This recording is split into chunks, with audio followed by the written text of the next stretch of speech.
pour la première fois un clone d'animal adulte, une brebis. Et maintenant, écoutez Yuri Gagarin. C'est le premier jour de l'Euro. Europe 1.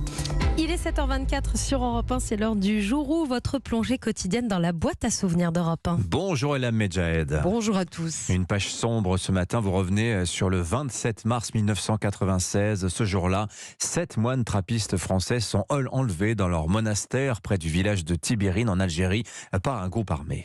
Il est 1h15 du matin quand des hommes armés débarquent dans le monastère Notre-Dame de l'Atlas de Tibérine, proche de Médéa.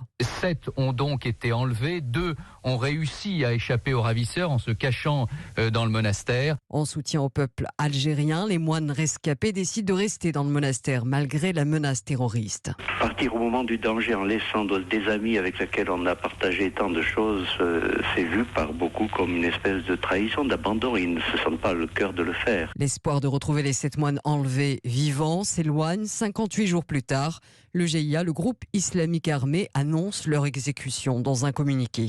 Le communiqué n'est pas vraiment précis dans le mode d'exécution. Ils font simplement un rappel en disant que les autorités françaises ont rompu le processus de négociation.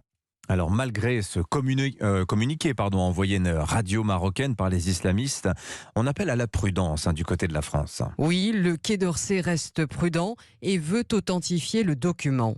Nous souhaitons bien sûr en savoir davantage afin de confirmer ou d'infirmer.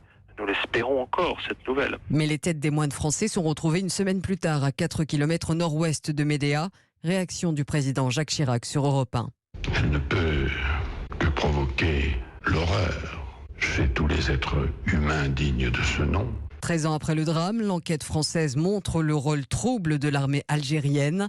Les juges demandent à Alger un accès au crâne pour une autopsie, les corps n'étant toujours pas retrouvés. L'intérêt est de voir s'il y a par exemple des impacts de balles ou peut-être aussi de savoir si ils ont été décapités avant leur mort ou post-mortem. Aujourd'hui encore, le mystère sur les circonstances du massacre reste entier. Et entre le printemps 94 et l'été 96, 19 prêtres et religieux catholiques ont été assassinés en Algérie. Merci à Elam Medjahed pour ce bain de mémoire grâce aux archives sonores d'Europe 1.